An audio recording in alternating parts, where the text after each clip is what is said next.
So இன்றைக்கி வந்து பார்த்திங்கன்னா நான் மீஷோலேருந்து ஒரு வுடன் ஸ்டாண்ட் வந்து ஆர்டர் பண்ணியிருந்தேன். நிஜமாலே குவாலிட்டி வந்து ரொம்ப பயங்கரமாக இருந்தது. நான் கூட ரொம்ப ஸ்டிஃபாலாம் இருக்காது அப்படின்ற மாதிரி தான் நான் நினச்சிருந்தேன்.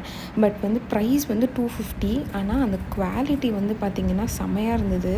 அண்ட் என்னுடைய அந்த குட்டி குட்டி மினியேச்சர் திங்ஸ்லாம் நான் ஆல்ரெடி பழைய ஷார்ட்ஸில் காமிச்சிருக்கேன். ஸோ அந்த திங்ஸ் எல்லாம் வந்துட்டு அரேஞ்ச் பண்ணுறதுக்காக தான் இந்த ஸ்டாண்ட் வந்து வாங்கியிருந்தேன். ஸோ வந்து எனக்கு ரொம்ப ஜாலியாக இருந்தது அந்த ஸ்டாண்டில் வந்து என்னோடய ஒரு திங்ஸும் அரேஞ்ச் பண்ணுறதுக்கு.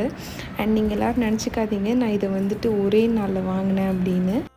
இது எல்லாமே பார்த்திங்கன்னா 2 இயர்ஸாக நாங்கள் எப்போல்லாம் வெளியே போகிறோமோ அப்போல்லாம் ஒன்று ஒன்றா வாங்கி சேர்த்தது. ஸோ இப்போ வந்து டேபிள் பார்க்கவே வந்து ரொம்ப அழகாக இருந்தது. ஒரு மாதிரி ரொம்ப ஏஸ்தட்டிக்காக இருந்தது. என்னோடய இந்த குட்டி கலெக்ஷனுக்கு லைக் பண்ண மறந்துடாதீங்க. நிறைய பேர் வீடியோஸ் பார்க்குறீங்க, கொஞ்சம் சப்ஸ்கிரைப் பண்ணிவிட்டு பாருங்கள். தேங்க்ஸ் ஃபார் வாட்சிங்.